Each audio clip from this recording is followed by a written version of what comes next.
sis. So ni-resume ta sa ato ang pag-video no, kinadaot atong video kaganiya. Bad trip kay kina-connect mo siya sa akong speakers. Anyways, for today's video na tay client no, isa ka old client nako, natatuanan ako din ang iyang kauban nga na kaganiya diri. Kauban niya is ako gilagi pong client before, so mga amigo na gyapon ako na sila. Then ang iyang tatuan ni guys is alakdan, kita ninyo, gi-freehand na nako na siya. And then take note kaning area mo ning mga portion nga sakit kayo, diri skillet, underarm. Pero mo may request sa atong client karon, so I hope na makaya niya. Kaya ra pre? Kaya ra. So good luck and then good luck sa atong session. Kita-kits ta later kung unsay result. So bye-bye.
And finally, nauman na gyud nato og tattoo ang alakdan sa tiyan ni Bossing no. Grabe, dugay kay minauman ani og trabaho kay syempre diri nga portion sakit gid kayo ni.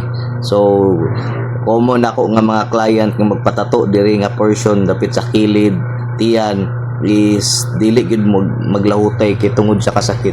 So salute kayo kay giantos gyud ni Bossing ang iyang pagtato nga nakaya niya hangtod nga nahuman gyud mi. Ug mao na ni karon no ato ang finished product sa alakdan tattoo, freehand, black and gray. So diri ni portion sa dapit sa tiyan padulong sa iyang belly. Salamat kayo sir and boss sa pagsalig, and hopefully magkita-kits ta puhon-puhon sa ato ang next project. So thank you for watching guys.